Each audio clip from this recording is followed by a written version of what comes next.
신명기 16장 13절로 17절까지의 말씀 다 찾으셨으면 제가 봉독해 올리도록 하겠습니다. 너희 타작마당과 포도주 틀에 소출을 거두어 들인 후에 이레 동안 초막절을 지킬 것이요 절기를 지킬 때에 너와 네 자녀와 노비와 네 성중에 거주하는 레위인과 객과 고아와 과부가 함께 즐거워하되 내 하나님 여호와께서 택하신 곳에서 너는 이레 동안 내 하나님 여호와 앞에서 절기를 지키고 내 하나님 여호와께서 내 모든 소출과 내 손으로 행한 모든 일에 복을 주실 것이니 너는 온전히 즐거워할지니라.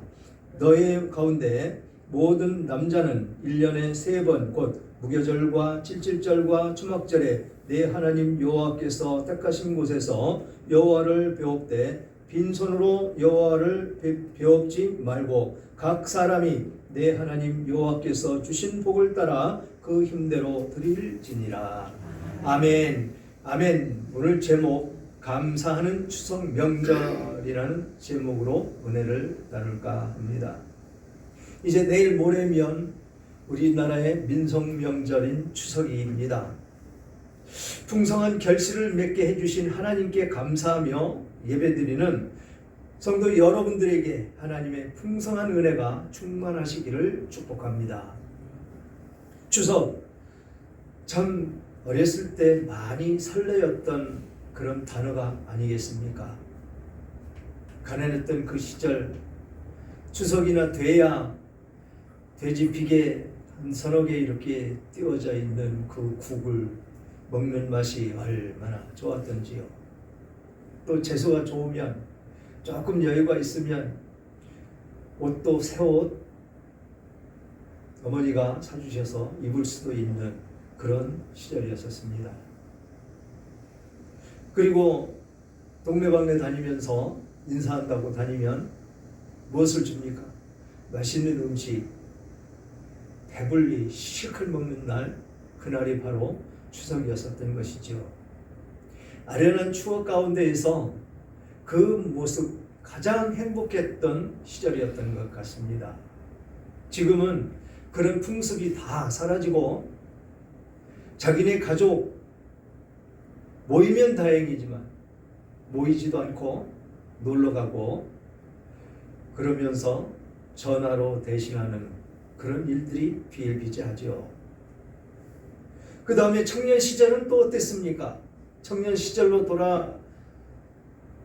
돌아가니까 이 청년들 제사만 지내면 아침만 먹으면 모두 시내로 다 나갔습니다.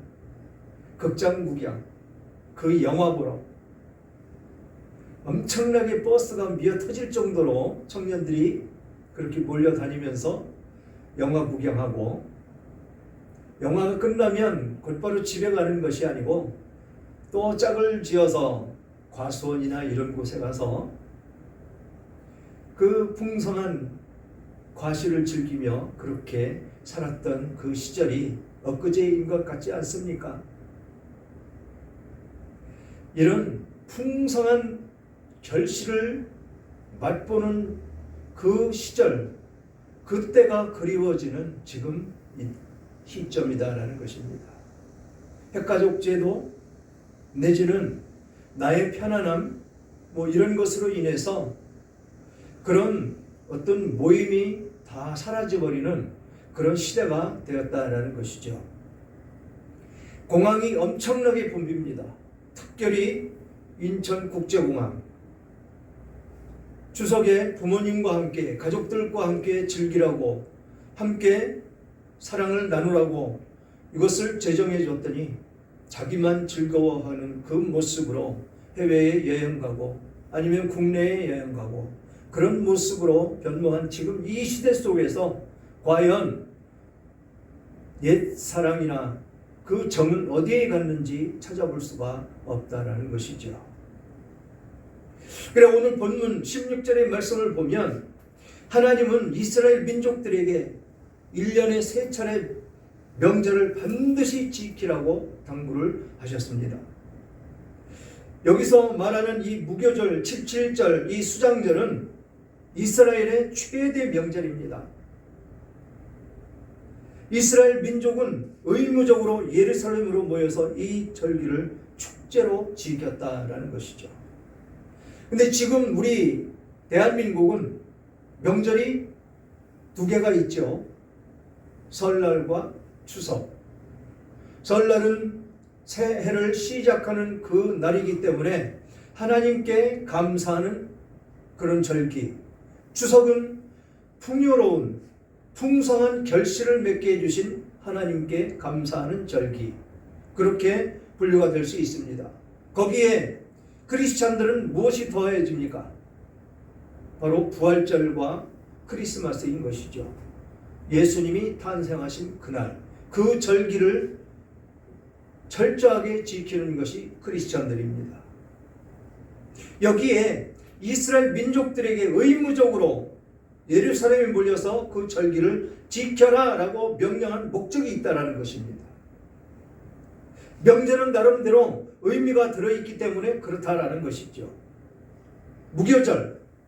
무교절은 유월절을 뜻합니다. 출애굽한 이 이스라엘 백성들이 기념하는 그 절기다라는 것이죠. 그 다음에 77절. 이 77절은 맥추절입니다. 맥추절. 봄에 보리 수확, 그것을 수확하는 기념으로 첫 수확을 거둔 그것을 기념해서 그것을 지켜라 라고 명령을 한 것이죠. 그 다음에 초막절, 수장절, 장막절 내지는 초막절이라고 하는데, 이것은 애굽에서 출애굽해서 광야 생활을 40여 년간 광야 생활을 하면서 안전을 지켜주시고 만나를 주시고 메추라기를 주시고 또 반석에서 물을 터뜨려서 먹게 해주시고 아무 일을 안 해도 하나님이 가라시면 가고 설하시면 서는 순종만 하면 먹을 것 다 주시고 행복했던 그 시절이었다라는 것이죠. 광야 생활하는 게 고난의 길이었었지만 그것을 하나님께 안전하게 무사히 배불리 먹으며 살았던 그것을 기념하는 것이 바로 맥추절이다라는 것이 초막절이다라는 것입니다. 이 절기의 공통점은 하나님의 은혜를 감사하고 자손들로 하여금 하나님의 은혜를 기억하게 하며 함께 기뻐하는 축제였었다라는 것입니다. 우리들에게도 이 명절은 그렇게 하나님께 감사하는 축제가 되어야 된다라는 것이죠. 그래서 우리 민족이 지키는 이 추석도 마찬가지다라는 것입니다. 함께 말씀을 나누며 올 한 해 동안 그 추석을 의미하며 아주 보람있게 그렇게 축복 속에 보내야 된다라는 것입니다. 그러면 어떻게 하는 것이 의미 있는 추석을 보내는 것일까라는 것이죠. 그래 오늘 본문 13절을 먼저 보니까 너희 타작마당과 포도주 틀의 소출을 거두어 들인 후에 이래 동안 초막절을 지킬 것이요 라고 말씀을 합니다. 초막절을 지키라 라는 것입니다. 초막절이 뭐라고 그랬죠? 광야 40년 생활을 하는 것에 대한 감사하는 절기다 라고 말씀을 드렸죠. 그래서 첫 번째가 하나님께 감사하는 추석 명절이 되어야 합니다 라는 것입니다. 추석 명절은 옛날 그 조상들도 하늘에 감사하는 그런 절기였습니다. 농부들이 농사를 지으면서 하늘에 감사하는 그 마음을 가지고 있었다라는 것입니다. 왜냐하면 농사는 절대적으로 하나님의 도움과 은혜를 입어야 가능하기 때문에 농부들은 그것을 잘 알고 있었다라는 것입니다. 그래서 그들은 곡식을 거둬들여서 첫 곡식을 어떻게 합니까? 예수를 안 믿어도 모두 밥을 떠서 제단을 만들어 놓고 각 방마다 광야의 화장실에까지 그 밥을 갖다 놓고 제사를 지냈습니다. 그것이 하나님을 알게 하는, 로마서에 말씀하시는 하나님을 알게 하는 그 뜻을 조상들이 알았었다라는 것입니다. 그래서 농부들은 농사를 지어서 첫 곡식을 거두게 되면 반드시 먼저 하늘의 제물을 드리며 감사를 했다라는 것입니다. 그리고 수고해서 얻은 곡식으로 음식을 만들어서 나누며 기뻐했다라는 것입니다. 이 명절에 자기네 식구들만 먹습니까? 온 동네 사람들이 서로가 서로를 인사하러 다니면서 그 음식들을 나눠 먹었다라는 것입니다. 그리고 추석 명절에 가장 먼저 기억해야 할 분이 누구입니까?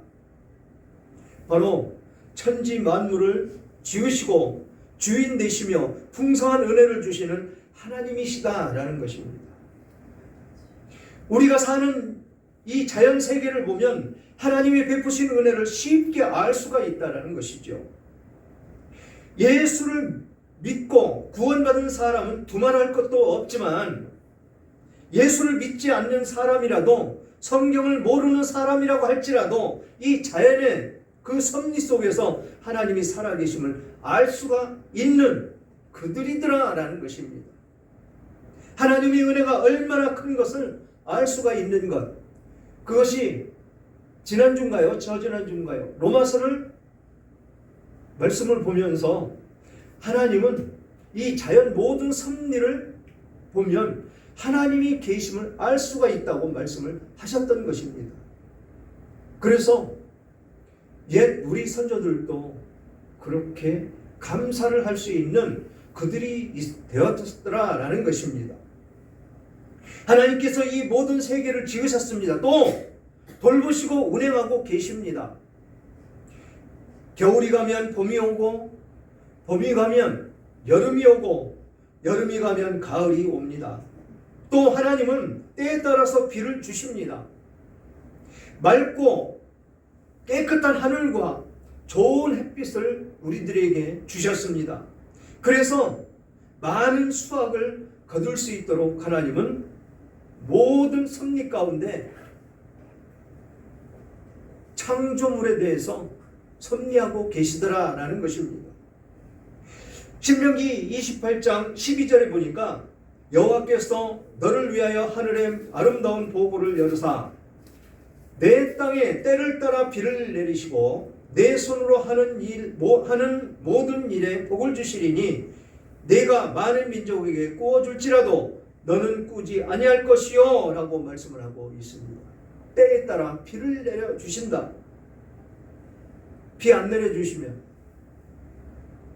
없지요. 아무것도 살 수가 없습니다. 물은 사람에게 사는 생명의 근원입니다.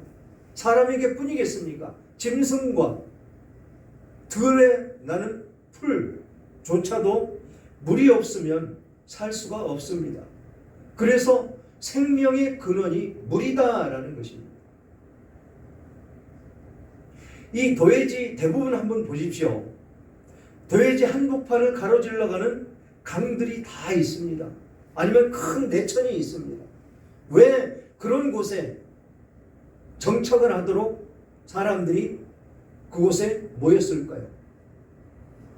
물이 있어야 살기 때문에, 물이 생명의 근원이기 때문에 물가에 사람이 모이는 것입니다.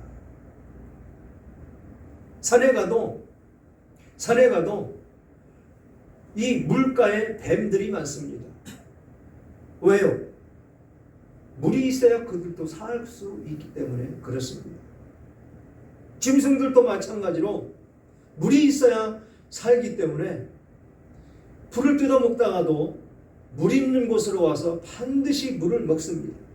그래서 하나님이 때를 따라 비를 내려주시지 않으면 아무것도 할 수 없고 모두가 메말라 죽을 수밖에 없는 그런 형편에 놓이더라라는 것이죠.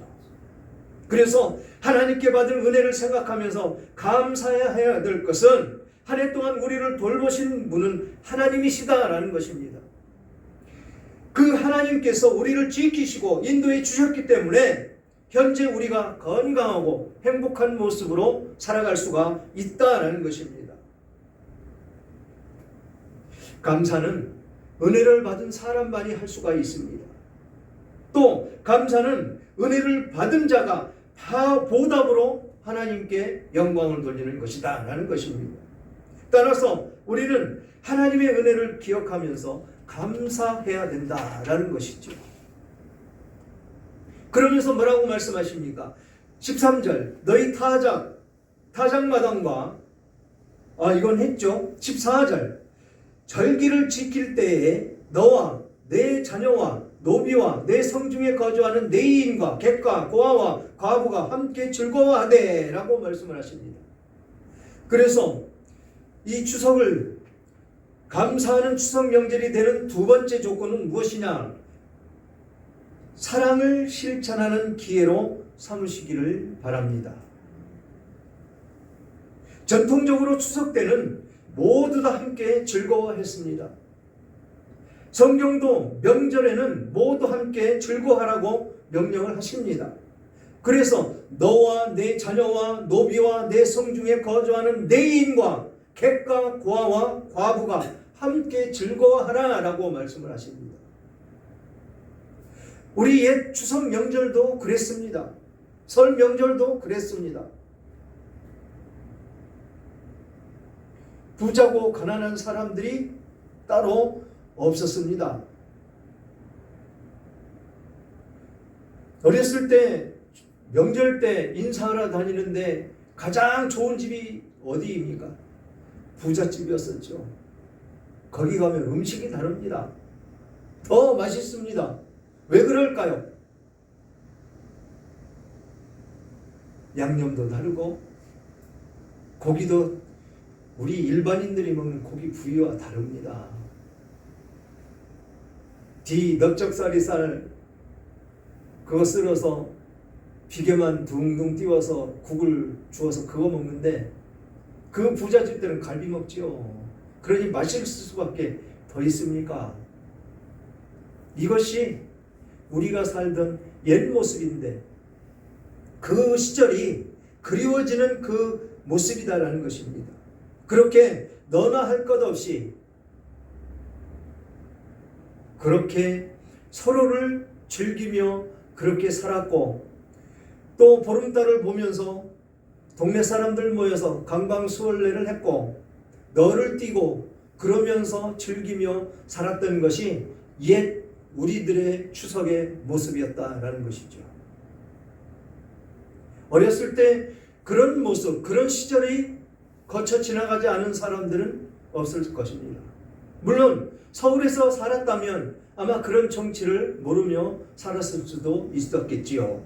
그렇지만 시골에 산다든지 그러면 그것은 모두에게 공통된 그런 즐기는 거리였었을 것입니다. 신명기 16장 11절에도 역시 마찬가지로 바로 위의 구절입니다. 위의 구절에도 또 이렇게 똑같은 말씀을 하십니다. 너와 내 자녀와 노비와 내 성중에 거하는 레위인과 또 및 너희 중에 있는 객과 고아와 과부가 함께 내 하나님 여호와께서 그 이름을 두시려고 택하신 곳에서 내 하나님 여호와 앞에서 즐거워할지니라 라고 말씀을 하신 것입니다. 그러니까 우리는 그 사랑을 베풀되 누구에게? 내 가족에게 먼저, 그 다음에 내 노비, 지금은 직원들이겠죠.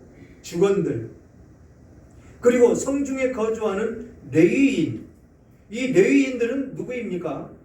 제사장들, 제사를 대신하는 사람들, 아니면 이 성막을 지키는 그 사람들도 함께 지켜라 라는 것입니다. 함께 즐거워하라.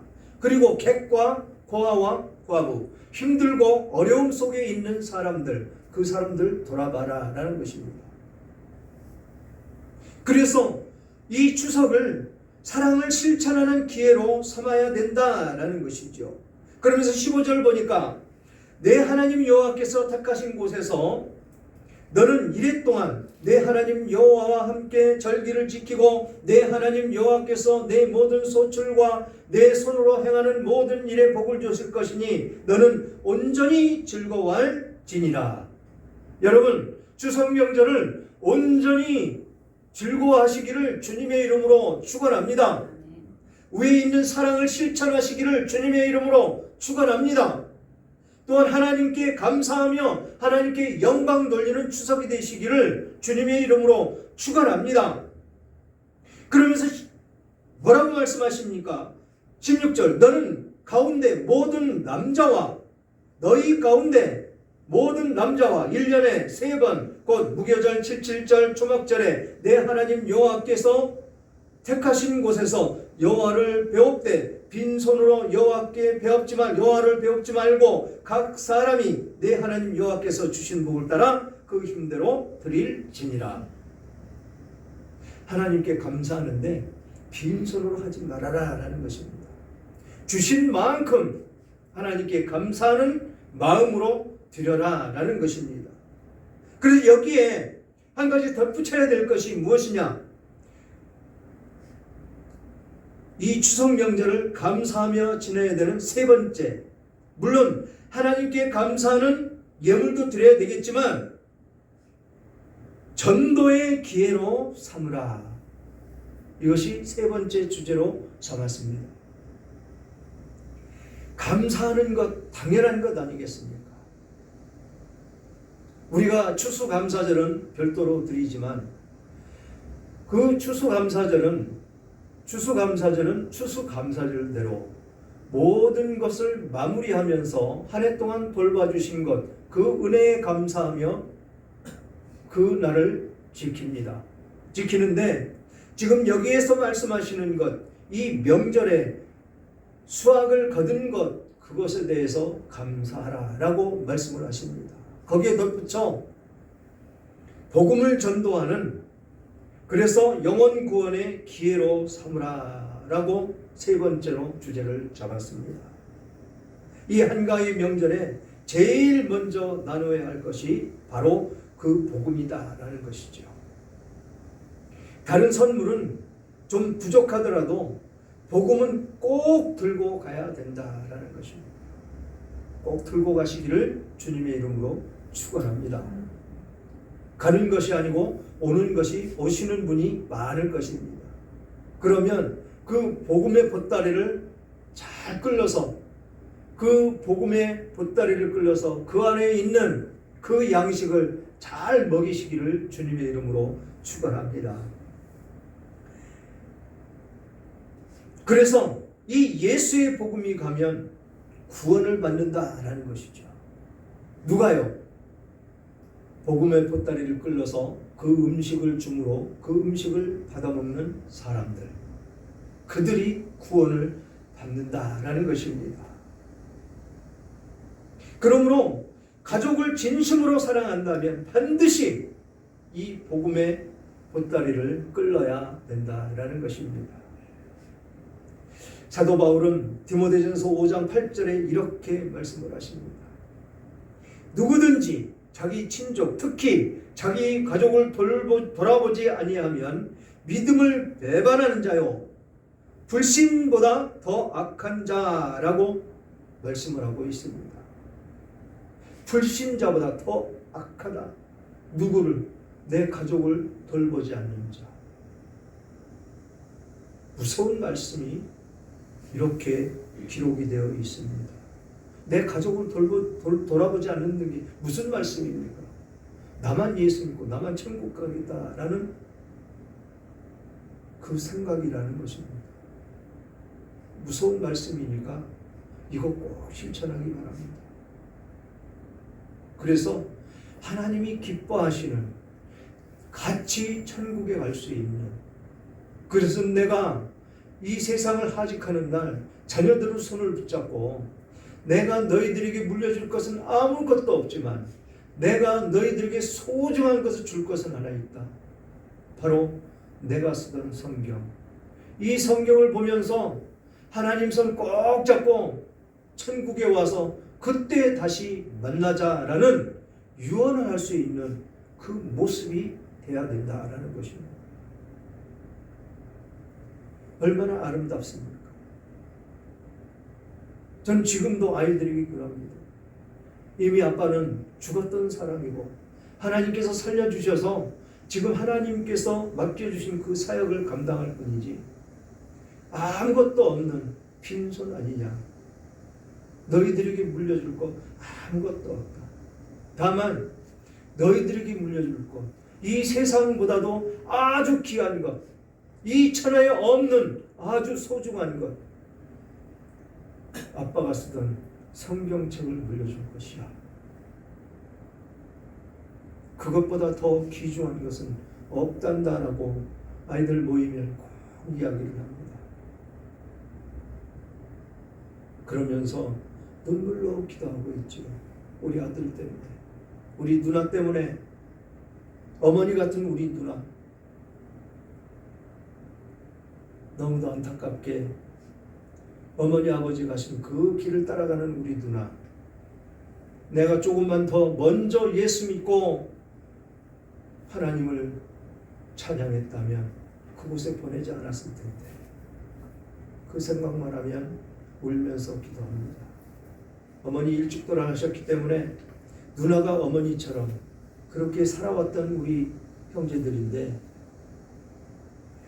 어쨌든 이렇게 복음이 증거되는, 그래서 가족을 돌봐야 되는 그런 우리 가족 구성원이 돼야 된다라는 것입니다.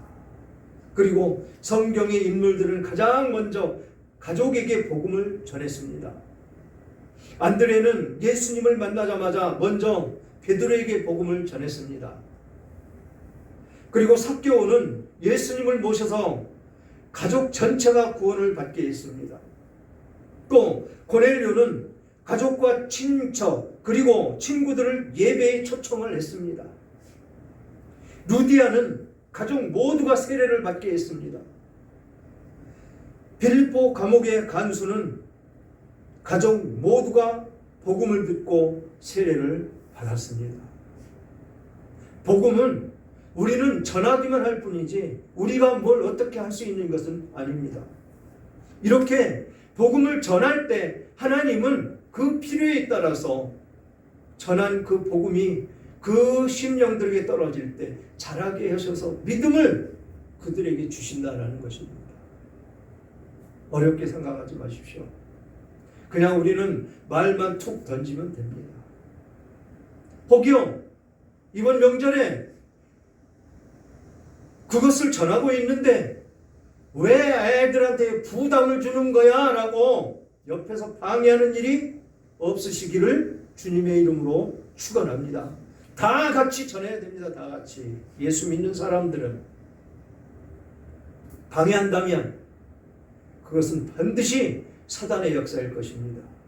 사탄 원수마귀 떠나갈지어다 라고 선포하면서 복음을 증거하시는 여러분들 다 되시기를 주님의 이름으로 축원합니다.